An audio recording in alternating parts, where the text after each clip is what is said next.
Dr. Zielinski, we talked about the missing teeth a lot in a couple of videos.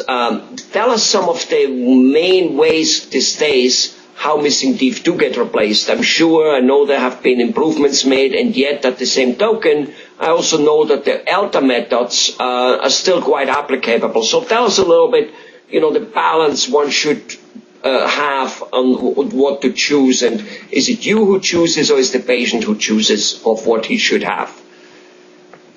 Well, of course, we work with every patient on an individual basis, and the patient is 100% completely involved in their treatment.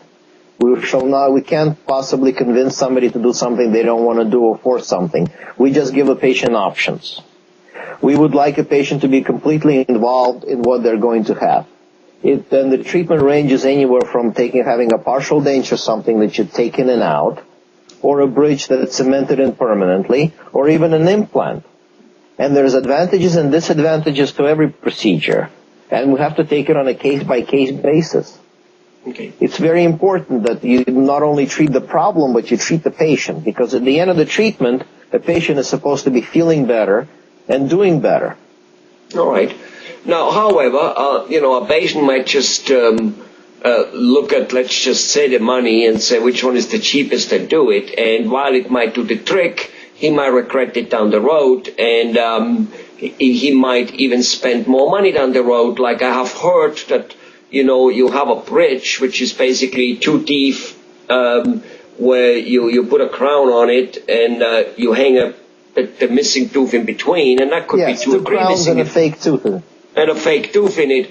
And I've heard that saying, while it is wonderful and while it does a great job and has done a great job for a long time, it has to be replaced much more often than an implant, which means no matter what, on the long run, it's more expensive. I don't know whether you concur with that.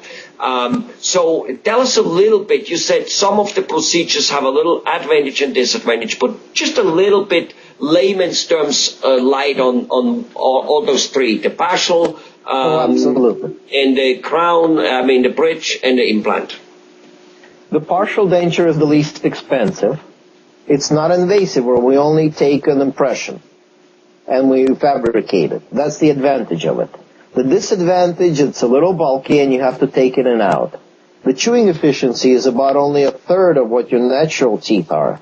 So people have trouble chewing, and after a meal you have to take it out and clean it out and put it back.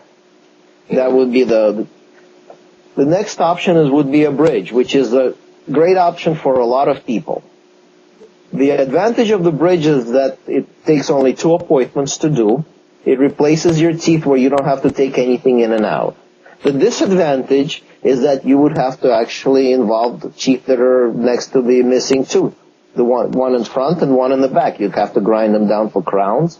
Even though nowadays, with all advances in porcelain, we don't actually have to do a lot of grinding. A lot of the time we can make little preparations with like little fillings and have a bonded bridge placed that looks very natural and doesn't adversely affect the adjacent teeth. The only thing that it does is that it gives you extra pressure. The teeth that support the bridge are actually under a little more pressure because of the missing tooth. And the next option would be an implant.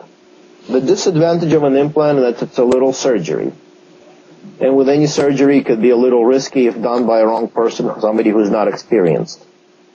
Well, it looks to me like grinding down a tooth is a little surgery too. Yes. Everything we do a little surgery, but this is a surgery inside the bone already. Okay. And the implant lasts a long time. It does not involve adjacent teeth. An implant is a wonderful thing in the sense that it lets you get a tooth where you don't have one. It's sort of it's an adjustment to your smile. It actually keeps your jaw from being resorbed. It's very solid. It doesn't give you any sensitivity. You use it like you use a normal tooth. You brush it like a normal tooth. You floss it like a normal tooth. You chew with it like a normal tooth. It's a wonderful advancement. The only thing, the problem could be that hello? I'm sorry, I lost you. Okay, it went into sleep. You're here. I'm here. Okay. The only conceivable problem that people might have with an implant is an added cost of it and the fact that it's a little surgery. which is no more traumatic than taking a tooth out. Okay. All right. Now let me ask you this about the added cost in a little surgery. So when you have here's what I have heard. When you have a bridge, you basically have 3 teeth more or less welded together, and you can't really floss in between. You can, however, take one of those floss threads and go underneath. And again, if you are a guy like me who apparently is more on the slappy side, just like with eating, I shower, shave, brush, and do everything. My wife is still on the first 2 teeth, I think. So I would be the first one to probably not floss as heavy and as I should, simply because to the added difficulties. Bad thing, but I would be one of those guys.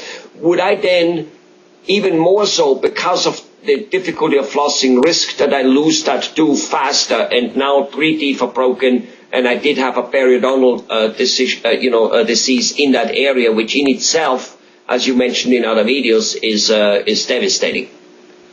Yes, it's true that good oral hygiene is important in all cases. Since an implant is a single tooth, it's much easier to clean because you brush it and floss it as a tooth. A bridge requires a little more labor to keep everything clean. Okay. So as far as a long-term prognosis, it has been shown that implants, if taken care of, will last you many, many years, even if not your lifetime. And a bridge? And the bridge could last you a lot of years too, provided you take care of it. Everything has to be related to the way you take care of things. We always stress oral hygiene because it is the most important. Just like changing an oil in your car. If you don't take care of it, the engine will freeze up on you eventually. Right.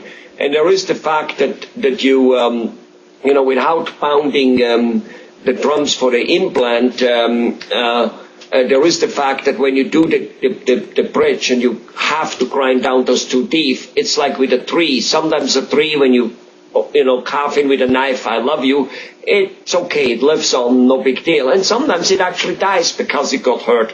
Yes, absolutely. There is always a chance that you might need root canal treatment underneath. Every time you cut on a tooth, it's trauma to the tooth.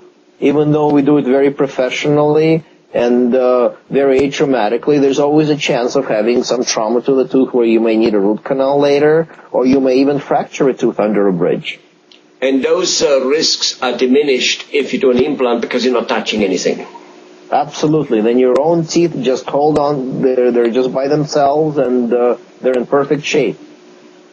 It also has to do with every individual case. For example, if you have a missing tooth, and then you have a crown and a tooth in front of it, and the crown and the tooth in back of it, it might make sense to put in a bridge. But if you have 2 teeth that are quote-unquote virgin, that have never been touched, then it might be better to put in an implant.